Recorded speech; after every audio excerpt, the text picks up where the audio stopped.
lakukan. Tapi jangan lupakan ibadah. Saya ulang kembali, mana tahu ada yang mau keluar kota.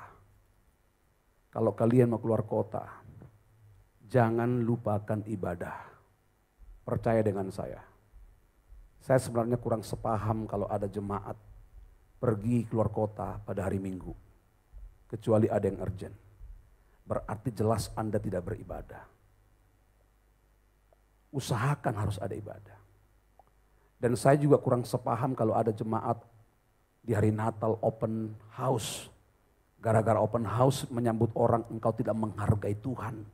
Engkau tidak membuat ibadah. Dan engkau tidak beribadah. Ini kurang tepat menurut saya. Kita harus menghargai Tuhan. Karena semua yang sudah kita lakukan sama Tuhan, perhatikan loh. Belum sebanding dengan apa yang sudah Tuhan buat atas kita. Katakan amin. Lihat Bapak Ibu. Kalau kita bisa beribadah komitmen 1 bulan 4 kali. Itu belum cukup. Ada banyak orang bilang gini kepada gereja ini. Heran lihat gereja ini. Bahkan tetangga kita termasuk orang suku Tionghoa yang belum Kristen. Mereka bilang begini. Heran ini lihat gereja. Tiap hari parkirnya penuh. Ada kegiatan terus. Sebenarnya yang benar itu begitu. Jadi kalau ada orang tua, anak saudara tiap hari sibuk tentang hal-hal yang rohani. Itu bagus. Karena Alkitab berkata, Daud berkata begini, 1 hal telah kuminta. Dan itulah yang kuingini. Apa itu? Diam di rumah Tuhan berapa? Seumur hidupku. Belum apa-apanya dengan yang sudah Tuhan lakukan. Tiap saat, detik, menit Tuhan memberkati kita. Berarti, perhatikan. Detik, menit engkau juga harus menyenangkan Tuhan. Belum sebanding. Belum sebanding. Jangan sampai enggak beribadah. Kalau kita enggak beribadah, Tuhan itu enggak rugi. Kita sendiri yang rugi. Oleh sebab itu beribadahlah dengan baik. Selagi masih ada waktu. Selagi Tuhan beri kesempatan, sungguh-sungguh beribadah. Dari awal saya katakan, bagi kalian seluruh jemaat dan pengerja yang sedang berlibur, jangan lupakan ibadah. Sesibuk-sibuknya engkau berlibur ke Bali, cari tempat ibadah.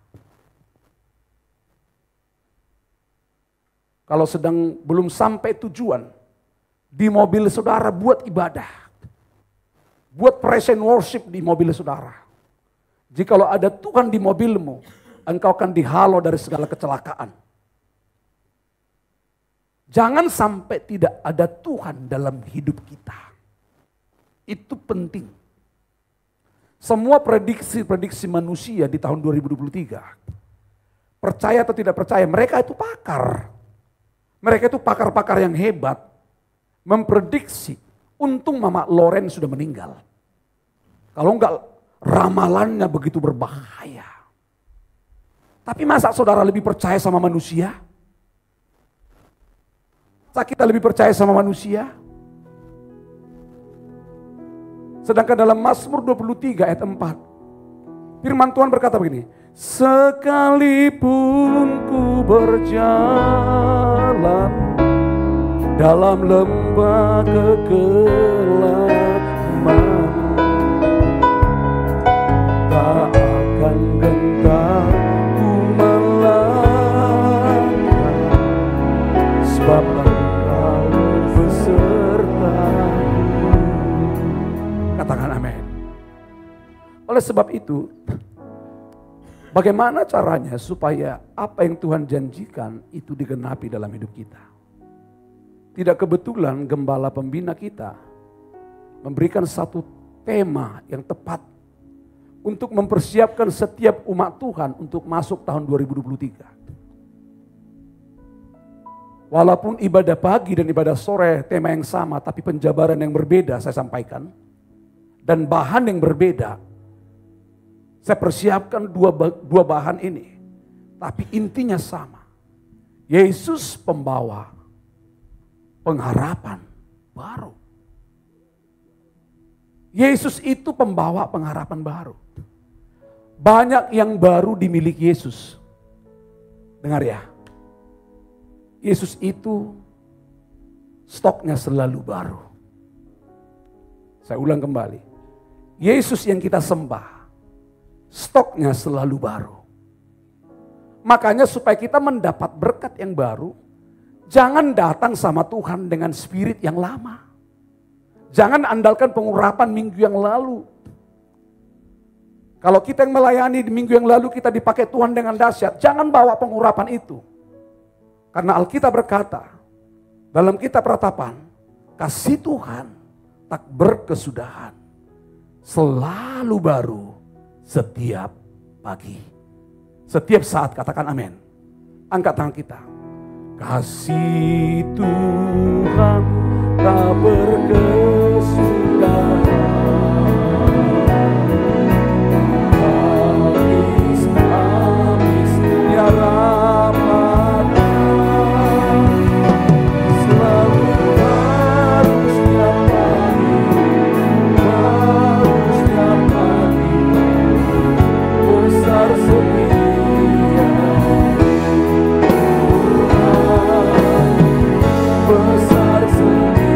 Katakan selalu baru, angkat tangan saudara. Selalu baru setiap pagi, baru setiap pagi, besar setia, besar setia. Katakan amin. Jadi kalau Yesus hadir dalam hidup kita, Dia selalu membawa pengharapan yang baru bagi kita. Katakan amin. Tuhan itu gak pernah memberi yang buruk sama kita. Seandainya pun terjadi sesuatu yang buruk dalam hidup kita, perhatikan. Itu bukan dari Tuhan. Engkau gagal dalam bisnis. Jangan salahkan Tuhan kalau engkau gagal berbisnis. Tuhan tidak pernah memberikan kegagalan.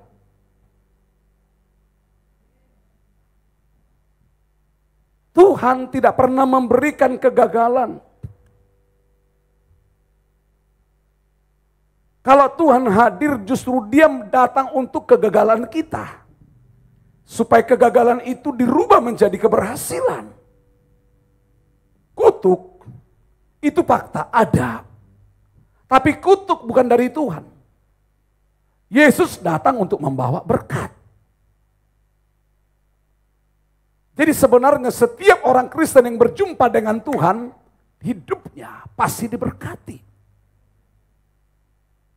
Kalau seorang perempuan yang minggu yang lalu saya katakan, seorang perempuan yang namanya pelacur, namanya Maria. Dia merusak rumah tangga orang loh. Dia sekali ketemu Tuhan, Alkitab berkata hidupnya berubah. Mulai dari situ sampai sekarang, setiap orang mau perjamuan kudus, selalu mengingat-ingat pribadi itu.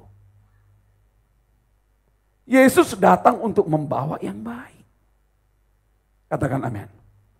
Tuhan punya stok dan stoknya baru. Tuhan gak pernah memberi berkat yang lama sama kita. Perhatikan.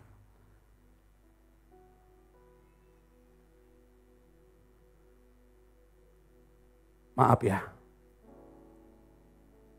saya belum pernah memberikan nasi yang basi buat anak saya. Adakah di sini orang tua?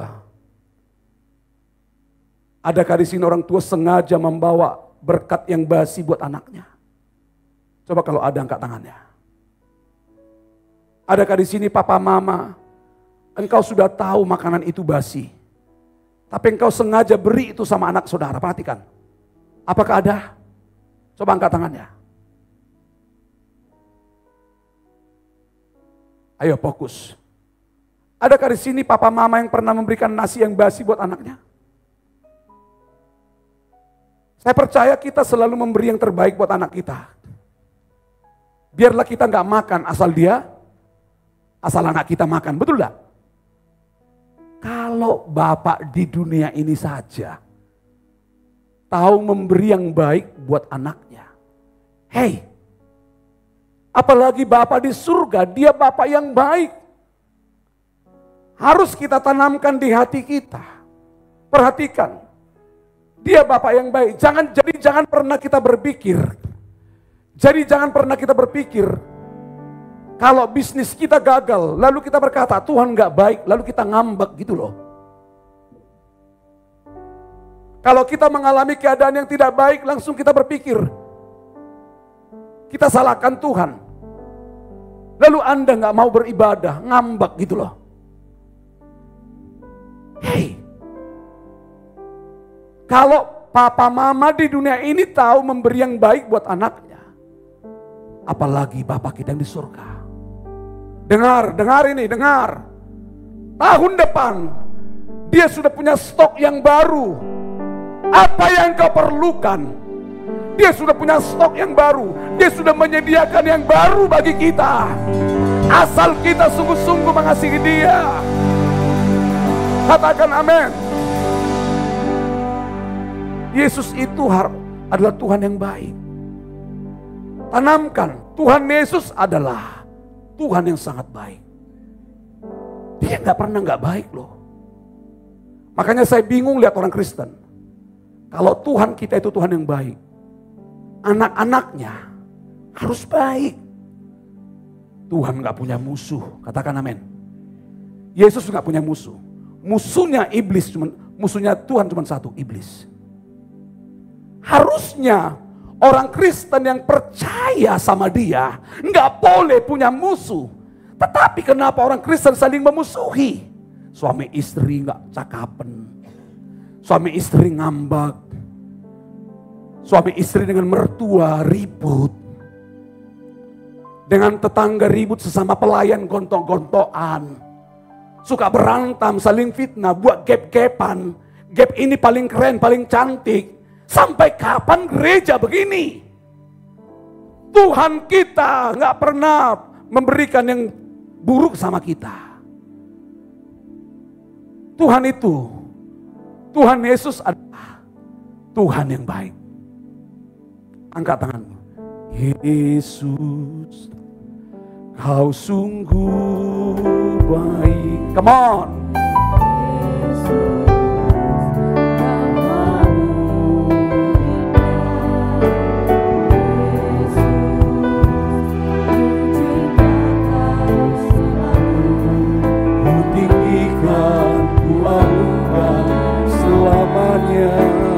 Sama-sama kata Yesus.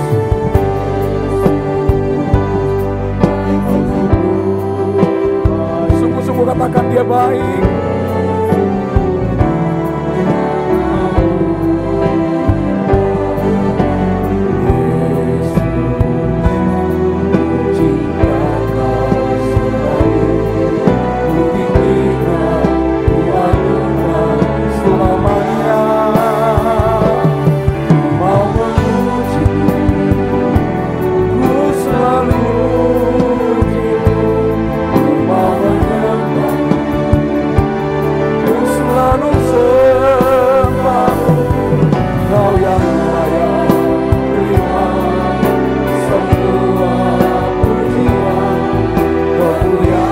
Sama-sama angkat kedua tangan kita, katakan ku mau memuji-Mu,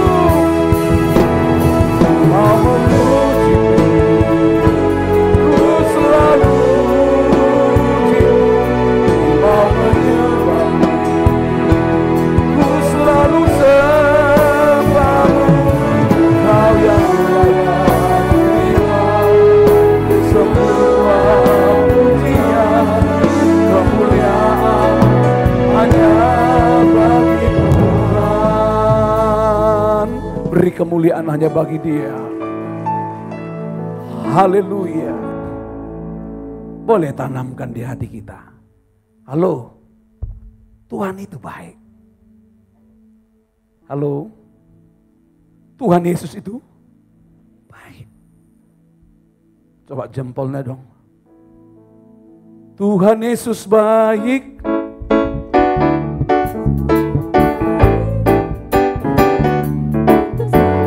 Oh, sampai jadi rema.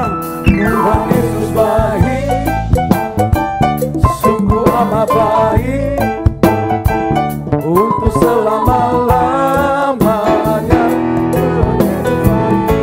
selama-lamanya. Dari selama-lamanya sampai selama-lamanya. Untuk sampai selama-lamanya. Untuk selama-lamanya.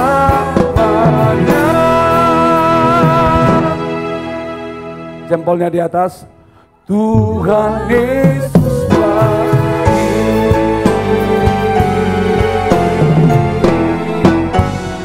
Beri tepuk tangan bagi Dia. Lebih. Saya rindu di hari Natal ini. Saya rindu. Semua kita harus berubah dalam paradigma. Jangan pernah berpikir Tuhan itu jahat. Boleh saya tanya, siapa yang berpikir di sini Tuhan itu jahat? Siapa yang percaya Tuhan itu baik? Kalau engkau percaya Tuhan itu baik, engkau pasti baik dengan semua orang di sekelilingmu. Gak boleh punya musuh. Jadi kalau orang Kristen itu suka berantem. Kalau suami istri hobinya berantem terus, gak pernah menyelesaikan masalah. Kamu anggap Tuhan itu jahat. Keteladanan siapa yang kau contoh? Kalau kita meneladani Tuhan Yesus, like father, like son, seperti apa Bapa, anak harus seperti itu. Kalau memang Dia Tuhan yang baik, kenapa engkau punya musuh? Yesus tidak punya musuh, walaupun Dia dimusuhi. Kalau dalam hidup sehari-hari kita dimusuhi orang karena kebenaran, berarti engkau sedang bersekutu dalam penderitaannya. Jadi gini loh, tanamkan di hati bahwa Tuhan itu baik. Saya berbicara sama pengerja, supaya tahun depan kita ini benar. Gak boleh kita punya musuh. Jemaat, katakan amin. Kalau kita gak punya musuh, kemanapun kita akan menjadi kesukaan. Saya rindu kalau ada jemaat baru datang di gereja ini, betah gitu loh. Jangan sampai ada yang berkata begini, oh dia di jemaat di sini, oh pengerja di sini. Melihat kita, sudah ada rencananya mau ke sini, tapi jadi malas beribadah gara-gara karakter kita loh. Karena berbicara kalau memang Tuhan kita itu baik, anak-anaknya juga harus baik, katakan amin. Dalam segala hal kita harus baik. Bagaimana caramu bergaul terhadap sesama? Bagaimana caramu mengelola keuangan? Dan bagaimana cara kita memandang uang yang benar menurut Alkitab? Semua harus baik. Harusnya orang Kristen gak boleh cerai. Tapi faktanya kenapa orang Kristen bercerai? Maaf, saya gak menyinggung. Apakah Alkitab berkata, perceraian itu ditentang. Tidak boleh. Itu ajaran Yesus. Terserah agama yang lain. Kalau engkau mengasihi Tuhan, pasti engkau mendengar apa kata Tuhan. Come on. Saya mau katakan buat kita semua. Tema kita ini Yesus membawa pengharapan yang baru. Hanya judul saja itu. Kalau hidup kita nggak berubah, kita sepakat dulu bersama, katakan sepakat. Bahwa kita sepakat Tuhan Yesus itu baik. Kalau Dia baik, anak-anaknya yang di ruangan ini harus baik. Maka tahun 2023, kebaikan Tuhan, kebajikan, kemurahan akan mengikuti kita. Sebab itu janjinya, Dia datang membawa pengharapan yang baru. Yesus datang membawa pengharapan yang baru. Maka Tuhan itu udah menyediakan, udah greget dia nih. Udah mau dilempar berkat itu ke rumah tangga kita. Nah. Tapi Tuhan itu pun terlampau tahu. Jauh ke ujung sana. Mana mungkin kita diberkati gara-gara berkat nanti sombong kau. Dulu waktu engkau masih belum punya, rajin kau beribadah. Sesudah tokomu rame. Sesudah keuanganmu diberkati. Gak pernah kau nginjak rumah Tuhan. Hei, kayaknya Tuhan itu mengemis. Saya mau ngomong kepada saudara. Kalau masih ada orang di kiri kananmu gak bosan-bosannya mengingatkan engkau supaya beribadah. Tuhan sedang pakai orang itu. Kadang menyebalkan, oi ibadah, kira-kira begitu. Tuhan masih pakai orang itu menegur kita. Jangan sampai Tuhan menegur kita. Tuhan hanya batuk, Gunung Sinabung meledak. Tuhan cuma, ini aja, Gunung Kerinci akan menari-nari. Bisa bayangkan Gunung Kerinci menari-nari? Maka Jambi akan heboh. Makanya kalau tangan Tuhan sendiri menegur kita, apes mati. Makanya dipakailah orang di kiri kanan kita. Makanya kalau kita ditegur orang, jangan bilang, usil banget loh. Urus dirimu sendiri. Jangan. Kadang memang gak mengenakan kalau kita ditegur. Tapi Tuhan sedang pakai orang itu supaya Anda gak lebih dalam jatuh. Katakan amin. Ini penting. Karena kebenaran itu sakit tapi memerdekakan.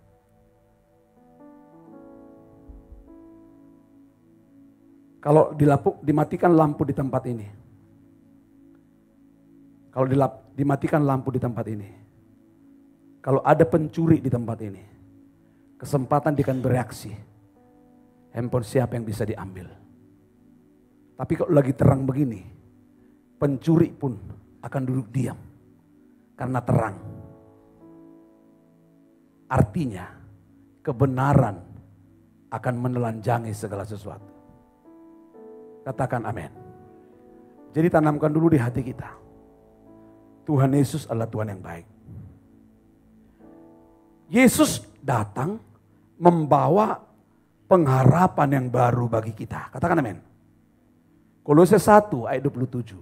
2, 3. Kepada mereka Allah mau memberitahukan betapa kaya dan mulianya rahasia itu di antara bangsa-bangsa lain. Yaitu Kristus ada di tengah-tengah kamu. Kristus yang adalah pengharapan akan kemuliaan. Katakan yes. Ada kata Kristus ada di tengah-tengah kamu. Wow.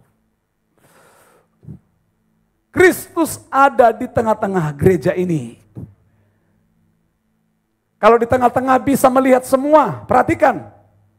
Bisa ke kiri, bisa ke kanan, bisa ke depan, bisa ke belakang. Itulah enaknya di tengah-tengah. Karena bisa memantau semua. Artinya apa? Tidak ada yang luput dari pemandangan Tuhan.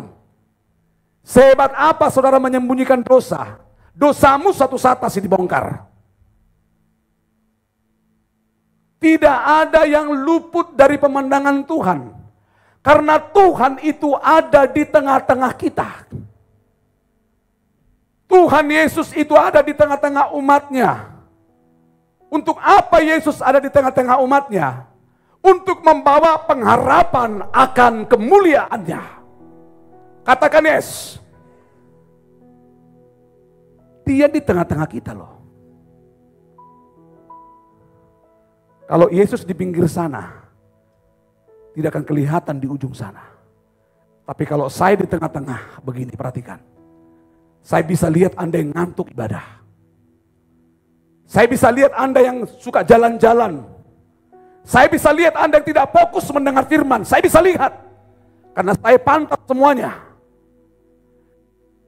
Alkitab berkata dalam kitab Yeskiel, mata Tuhan menjelajahi seluruh bumi dan Ia akan melimpahkan kekuatannya bagi orang yang bersungguh hati. Tuhan itu berkeliling tiap hari. Tidak hanya iblis yang berkeliling mencari mangsa. Yesus pun berkeliling tiap hari mau melimpahkan kekuatannya, berkatnya kepada orang yang berharap akan Dia. Tiap hari, katakan tiap hari. Dia berjalan berkeliling. Tuhanmu dan Tuhanku gak pilih kasih. Semua suku, kaum dan bahasa disayang sama Tuhan. Semua bangsa disayang Tuhan. Indonesia spesial di hati Tuhan. Walaupun ini muslim terbesar di dunia. Oleh karena doa-doa orang percaya, bangsa ini berdiri kokoh. Wow. keren Bapak Ibu. Harus kita sadar bahwa Tuhan itu ada di tengah-tengah kita. Dia tahu segala sesuatu. Saudara, kita harus sungguh-sungguh sadar bahwa Tuhan tidak pernah meninggalkan kita. Dia ada di tengah-tengah kita. Katakan sama-sama. Dia ada di tengah-tengah kita. Untuk apa? Dia datang membawa pengharapan yang baru. Dan ini yang dialami pada zaman waktu Yesus lahir, Lukas 2 ayat 8 sampai 12. Saya minta semua kita kompak ya, katakan kompak. Dengan suara keras ya. Bantu pakai mic ya. Bila penting pakai suara 1, 2, dan 3. Dengan keras 2, 3. Di daerah itu ada gembala-gembala yang tinggal. Terus baca saudaraku, maaf ya, terus. Menjaga kawanan ternak mereka pada waktu malam.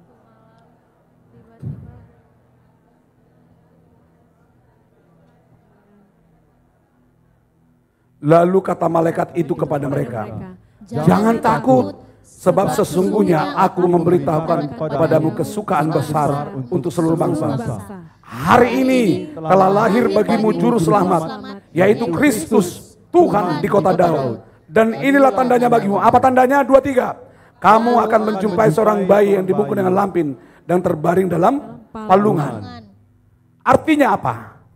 Artinya hari ini berita sukacita bagi kita. Lahirnya sang pembawa pengharapan yang baru. Next. Pengharapan yang baru dan membawa kesukaan besar. Yesus datang membawa kesukaan besar.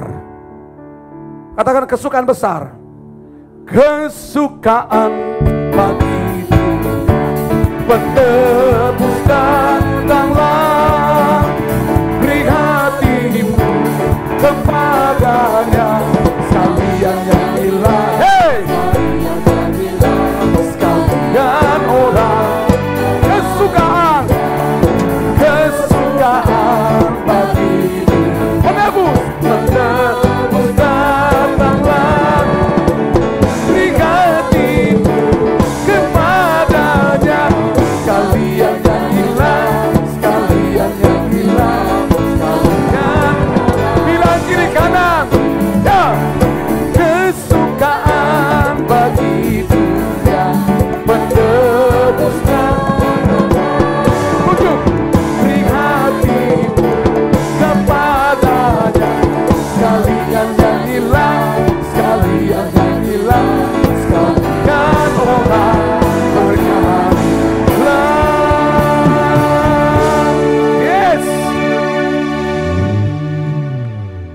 Berita sukacita bagi kita hari ini.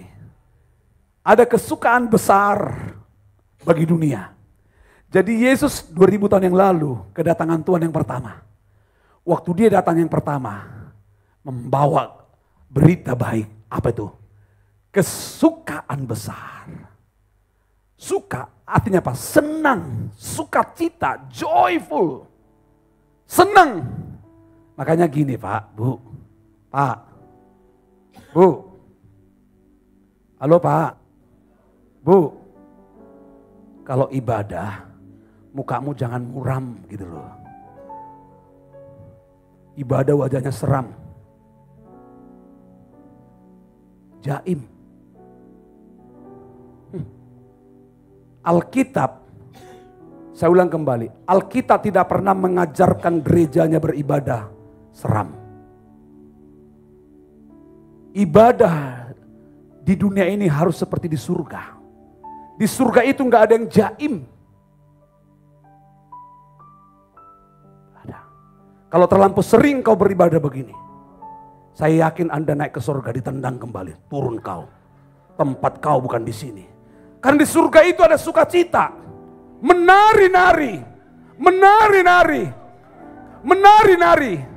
Dan tariannya nggak bisa ditebak. Akan seperti orang gila. Makanya seperti Daud menari seperti orang gila. Gak teratur. Yes, semangat begini loh. Gitu loh. Ini beribadah. Dia lahir. Apa dia lahir? Dia lahir. Malahan dia lahir. Lagu terus. Udah tahu panas. Nah, kalau kau tahu panas tambahin nasi. Susah banget. Heran gitu loh. Ya sudahlah. Datang sama Tuhan itu wajahnya jangan muram, betul gak? Seram. Datang ke hadirat Tuhan dengan hati yang penuh sukacita. Datang ke hadirat Tuhan dengan senyum muka yang gembira. Hei bilang, hei tanggalkan beban dan kesedihan di dalam hatimu. Hei kenakan jubah pujian. Katakan, oh dan gunung pun bersorak-sorak memuji Dia. Oh dan pohon-pohon pun bertepuk tangan memuji Dia. Oh, sekalian kita di sini berkumpul dan yang keras. Yesus Tuhan datang, Dialah yang berkata di atas pujian para pam. Bagus kan? Amin dah.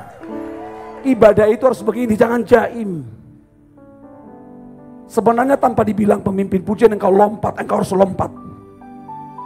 Tanpa disuruh kita bertepuk tangan. Mental kita, mental disuruh-suruh. Mental kita itu mental disuruh-suruh, berarti bawahan. Padahal Tuhan berkata engkau jadi kepala. Yang menyuruh itu siapa? Bos. Tuhan bilang, enggak mesti disuruh-suruh. Kalau kita kagum sama Tuhan, engkau akan bertepuk tangan.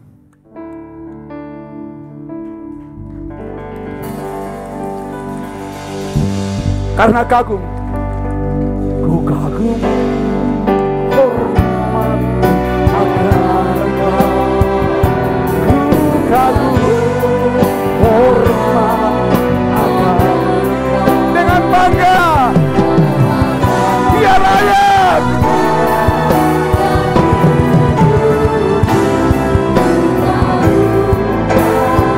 Yang sakit boleh angkat tanganmu. Terima kesembuhan saat ini. Ku kagum. Hormat Jesus. Hormat Kau Allah yang layak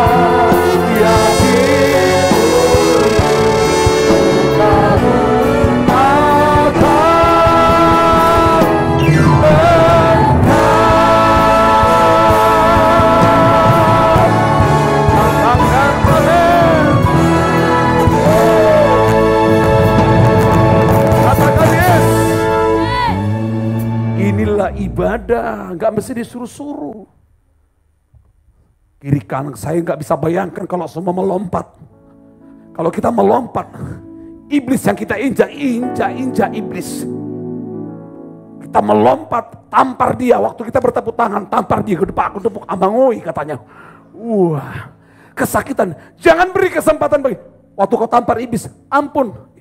Kasihan dia, jangan. Iblis kau kasihi. Iblis jangan diberi ampun. Dia harus dihajar. Amennya pelan kan? Iblis harus dihajar. Makanya jangan buka celah. Tutup celah terus. Biar dia megap-megap. Memang kurang ajar itu iblis. Katakan sama-sama, iblis kurang ajar. Kalau memang iblis kurang ajar, kenapa kau buka celah? Enggak ada lagi yang sakit hati, enggak ada. Enggak ada lagi. Ku buka hati jamahanmu Tuhan. Enggak lagi sakit hati nih. Katakan yes. Hei dengar nih. Dia datang membawa pengharapan yang baru. Mengapa Yesus datang membawa pengharapan yang baru? Kenapalah dia itu datang hari ini sama kita? Yesus datang membawa pengharapan yang baru ke dunia ini. Karena semua manusia telah berbuat dosa. Dan manusia kehilangan kemuliaan Allah. Kalau Tuhan gak datang dari sorga ke dunia ini, semua kita akan apes.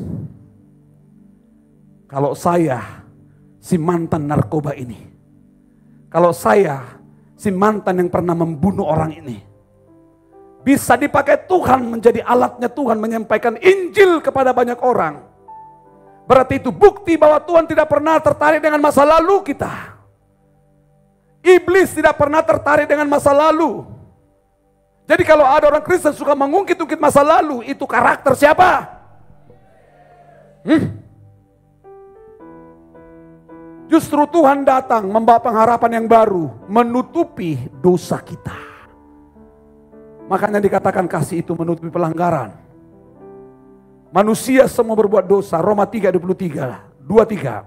Karena semua orang telah berbuat dosa dan telah kehilangan kemuliaan Allah. Dosalah, perhatikan, dosalah yang membuat manusia itu kehilangan kemuliaannya. Dosalah yang membuat Adam diusir dari Taman Eden. Taman Eden adalah tempat Tuhan tinggal. Taman Eden berbicara hadiratnya. Artinya orang yang hidup dalam dosa tidak akan pernah tinggal dalam hadirat Tuhan. Orang yang hidup dalam dosa tidak akan pernah bisa menyembah Tuhan dengan sungguh-sungguh. Gak pernah. Kau boleh hafal lagu rohani sebanyak apapun, tapi menyembah Dia gak pernah bisa. Karena Tuhan itu hanya bisa disembah kalau kita hidup dalam kebenaran, menghidupi kebenaran dan tinggal dalam kebenaran. Wow. Manusia semua, ayatnya semua loh. Semua manusia berbuat dosa, akhirnya hilang kemuliaan. Jadi apa yang harus kita lakukan supaya pembawa pengharapan itu bisa berjumpa dengan kita? Yang harus kita lakukan 2, 3. Kita harus bertobat. Saudara dan saya harus bertobat. Pak, dibaptis sekali seumur hidup. Dibaptis yang benar menurut Alkitab. Bukan menurut ajaran gereja. Kalau kita mengikuti ajaran gereja akan ribut gereja nanti. Baptisan gerejaku paling hebat. Kembali kepada Bible. Apa yang Yesus lakukan, lakukan. Dibaptis sekali seumur hidup. Bertobat detik menit seperti engkau bernapas. Seperti itulah kita bertobat. Jangan cuma bertobat lagi ibadah. Justru bertobat itu bukan di sini sebenarnya. Di kamarmu, di rumahmu. Engkau bisa menikmati Tuhan. Yang harus kita lakukan bertobat. Bilang kiri kanan. Tobat lo bilang. Kalau dibilang kata tobat lo kayaknya gak enak ya. Coba kalau ada istri bilang gini sama suaminya. Tobat lo, tobat. Tobat. Suaminya langsung malas. Mami, aku udah tobat. Tapi mami, tomat katanya. Apa itu tomat? Tobat kumat. Bertobat sebentar, bentar lagi kumat. Itu namanya tomat. Kristen tomat gitu loh. Udah mulai batuk semua kan? Saya tahu lah. Mendengar tomat ini langsung batuknya kambuh. Langsung tobat kumat. Kalau di gereja, Jesus ampuni aku orang berdosa, please Jesus, I love you. Nyampe di rumah, tapi jemaat ceria, hatinya tetap.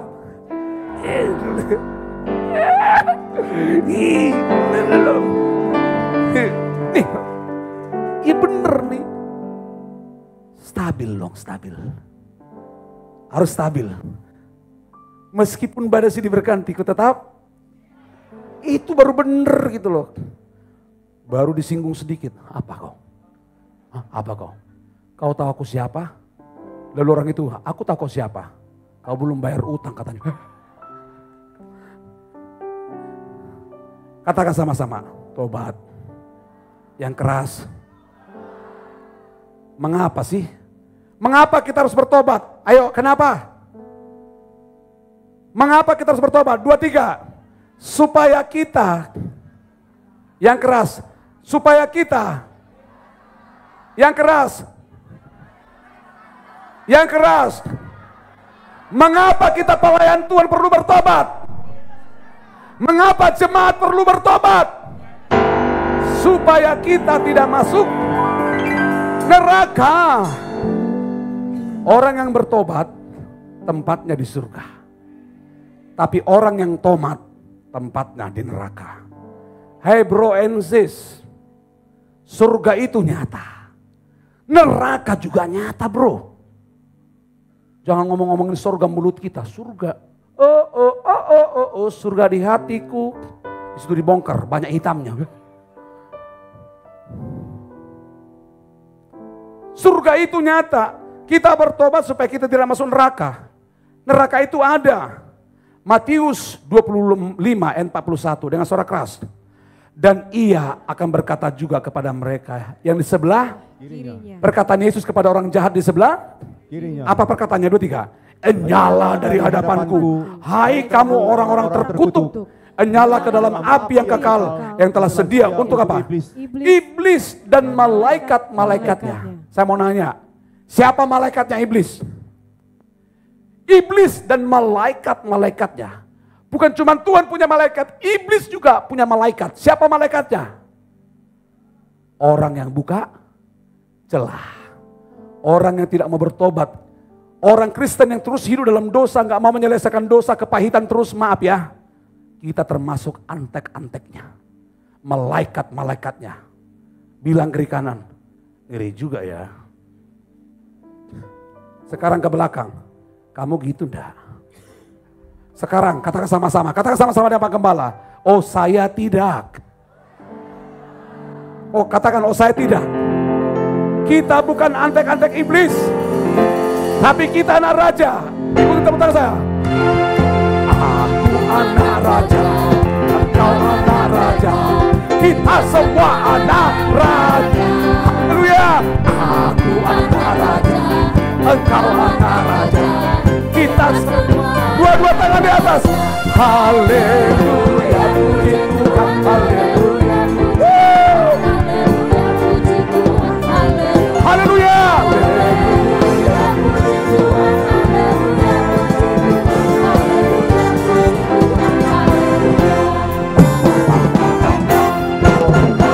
Wis mantap men. Yoda. Ionian kita anak Tuhan. Tapi kalau kulihat dari semangatnya, kita anak Tuhan. Kalau anak iblis itu kalau lagi ibadah gini, gak lama Beelzebul masuk, lalat. Itu roh Beelzebul lalat gitu loh. Kalau terlampau sering Anda buka mulut, biasanya orang buka mulut itu terus cepat mati dia. Makanya matinya pun nanti gini dia, ditutup pun tetap. Tapi kalau orang suka memuji Tuhan, kalau meninggal pun dia senyum. Ada juga sih orang senyum meninggal. Kenapa? Dia senang. Dan dia sebenarnya berkata-kata dalam hatinya, rasain kalian, gak kubayar hutangku, apes kau. Udah mati aku katanya. Tapi jemaat ceria gak ada yang seperti itu. Nggak. Aduh Tuhan Yesus. Oh. Jadi neraka itu sungguh-sungguh ada. Jadi kita harus Yesaya 30 ayat 15. Sebab beginilah firman Tuhan Allah yang keras, yang maha kudus, Allah Israel. 2-3. Dengan bertobat dan tinggal diam, kamu akan diselamatkan. Dalam tinggal tenang dan percaya terletak kekuatanmu, tetapi kamu enggan. Jadi kita harus bertobat. Apa sih arti bertobat? Kayaknya kalau mendengar kata bertobat kayaknya gak enak banget ya. Tobat loh. Apa kau bilang? Kayak kau aja yang kudus. Marah kan? Padahal bertobat itu sebenarnya harus kita lakukan detik, menit. Seperti Anda bernapas. Tarik, buang. Bertobat pun harus seperti itu. Jangan cuma bertobat pas pembelayanan. Jangan bertobat waktu lagi ibadah. Oh, Tuhan Yesus ada di depan. Oh, takut dia. Oh, haleluya. Oh, buka hatiku. Oh, munafik banget gitu loh. Kelakuanmu gitu terus, munafik gitu loh. Bertobat itu detik menit. Seperti engkau bernapas. Sekali bernapas, bertobat, buang. Bertobat, tarik, bertobat, buang. Itu bertobat. Detik menit bertobat. Saya tidak bisa bayangkan kalau gereja bertobat, maka kota Jambi menjadi kota yang bertobat, Indonesia menjadi bangsa yang bertobat. Gereja harus bertobat. Gereja harus bertobat. Katakan amin. Apa itu bertobat? Bertobat itu 2-3. Berdamai dengan Tuhan dan sesama. Jangan dengan Tuhan kita berdamai. Oh Tuhan Yesus, aku mau menghadap altar-Mu yang kudus. Lipat tangan, tutup mata, lalu berdoa kepada Tuhan. Orang Batak, met awan bani Yesraku, asana hot Yesus dong aku tong lipat tangan. Kelihatan kita dari kiri kanan, luar biasa dia ya. Tapi di luar sana kelakuannya. Kalau engkau damai dengan Tuhan, kalau engkau akur dengan Tuhan, hello. Kalau kita akur sama Tuhan, dengar, dengan siapapun di dunia ini, marga apapun dia, suku apapun dia, engkau pasti akur. Bertobat itu jangan cuma sama Tuhan, sama manusia juga harus bertobat. Siapa mau berdamai dengan Tuhan, angkat tangannya. Tinggi-tinggi. Siapa yang mau berdamai dengan semua orang? Kok mulai tangannya berkurang? Lepaskan pengampunan. Ibrani 12 ayat 14, 23. Berusahalah hidup damai dengan semua orang. Ayo kejar kekudusan. Sebab tanpa kekudusan tidak seorang pun dapat melihat Tuhan. Kalau Tuhan mau kita lihat detik menit. Setiap saat engkau bisa melihat Tuhan. Tidak hanya melihat tapi kau bisa peluk Tuhan. Engkau bisa cium Tuhan. Engkau bisa dekap Tuhan. Engkau bisa ngobrol dengan Tuhan. Kita harus bertobat. Tuhan, dengar, Tuhan senang dengan anak-anak yang bertobat. Tuhan betah ngobrol dengan dia. Tuhan betah berlama-lama dengan orang bertobat. Tapi kalau dengan orang tidak bertobat, Tuhan gak betah. Munafik kau. Coba kalau saudara, saya tanya, betah enggak engkau duduk dengan orang munafik? Ngomong panjang lebar dia, kangkung genjer. Udah panjang yang kau bicarakan, padahal orang itu tahu kamu munafik. Dalam hatinya, mulutnya ember. Kalau boleh dalam hati, cepatlah diri pergi dalam nama Yesus. Pergi kau dalam nama Yesus. Betul lah. Tapi kalau coba orang itu berkenan di hati kita, apalagi jadi pacaran, bicara pun dia mulutnya kita lihat. Kenapa? Jatuh cinta. Makanya gini Pak, siapa yang bisa jatuh cinta sama Tuhan? Yang bisa jatuh cinta sama Tuhan detik menit adalah Kristen yang menyukai pertobatan.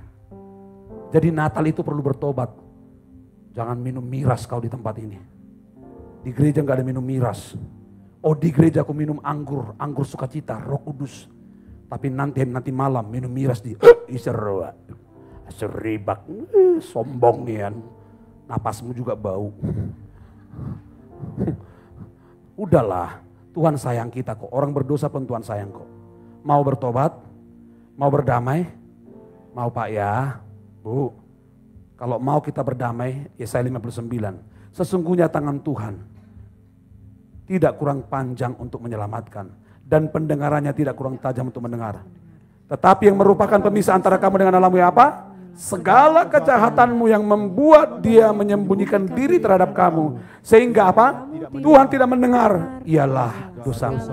Bagaimana cara bertobat? Cara bertobat, inilah yang saya suka. 1 Yohanes 1:9, 2-3. Jika kita mengaku dosa kita, maka ia adalah setia dan adil. Sehingga ia akan mengampuni segala dosa kita dan menyucikan segala kejahatan kita. Katakan amin. Amin. Pengakuan itu penyelesaian. Saya waktu dulu belum bertobat. Saya masih ingat waktu saya masih SD. Kami 4 bersaudara. Jujur, paling nakal saya. Jujur, saya paling sering digebuk. Abangku juga gebuk saya. Mama saya juga burusi naga. Kalau cubit itu dikit diambil, sakit banget. Memang burusi naga rata-rata begitu. Kalau nyubit dikit dia. Suatu saat, maaf ya, dulu saya suka curi duit mama saya. Duit opung saya. Walaupun opung saya itu maaf ya, kalau di kampung itu namanya ada puro-puro, katakan puro-puro. ditaruh di bagian sininya udah tua. Kenapa di bagian sininya? Supaya nggak bisa diambil. Ternyata cucunya ini juga bisa ambil. Kupeluk dia. Waktu kupeluk tangan saya masuk. Saya paling suka curi duit mama dan opung saya. Karena bapak saya kan nggak ada. Tahu enggak saudara, tiba-tiba suatu saat ketahuan duit ini berkurang. Lalu mama saya bilang gini, siapa yang ngambil? Diam kami berempat. Udah. Siapa yang ngambil? Gak ada yang ngaku. Tidak mungkin saya mak, abang yang paling tahu tempat uangmu. Gara-gara saya, kami berempat habis dipukul mamaku. Benar lu pak, bu, dipukul kami. Kulupuk, puk. Kau capek aku ngangkat batu, tapi kau menghabiskan duit, kurang ngajar kau. Dalam hati, abang sih, kau ditendang lagi aku mau segala macam. Waduh pokoknya sakit banget. Padahal yang nyuri duitnya diantarkan berempat. Saya, abangku gak pernah curi duit, aku pencurinya. Gara-gara saya gak ngaku, kami berempat kakak beradik habis dihajar. Perhatikan, jangan main-main engkau sebagai bapak. Jangan main-main engkau sebagai ibu. Kalau kita gak menyelesaikan dosa, gara-gara orang tua gak bertobat, maka anakmu menjadi anak yang penuh dengan dosa. Tapi kalau hari ini, ampuni aku Tuhan, banyak kali dosa aku Tuhan. Gak bisa kuungkapkan, bejibun Tuhan. Tahu bejibun? Banyak nian dosaku Tuhan. Berat nian aku mengampuni. Kayaknya Tuhan gak mau mengampuni aku. Dengar, Tuhan itu sayang sama orang berdosa. Yang Tuhan tidak suka dosanya.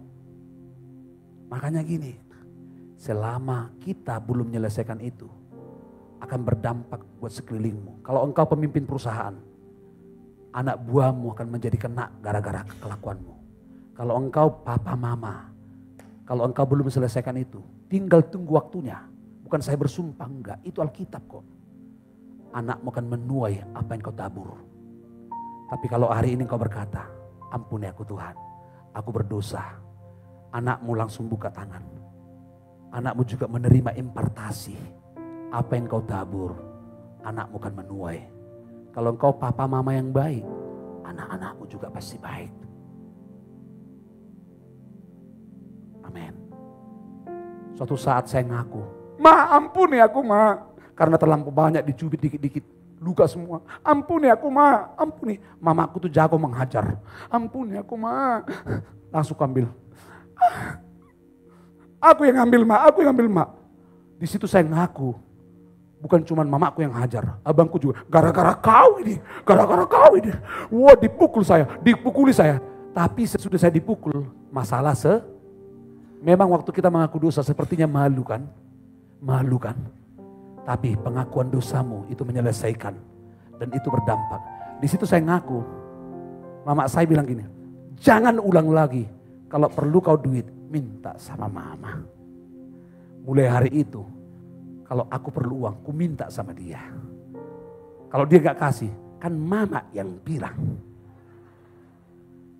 Gitu juga kita sama Tuhan. Kan Tuhan yang bilang, mintalah, ketoklah, maka pintu kan dibukakan. Mintalah, makan diberi. Kalau gak ada di sini orang tua, minta roti dikasih kalajengking. Ada? Pasti dikasih roh. Apalagi Bapa di surga. Yang paling penting kita bertobat ya. Supaya berkat Natal kita luar biasa.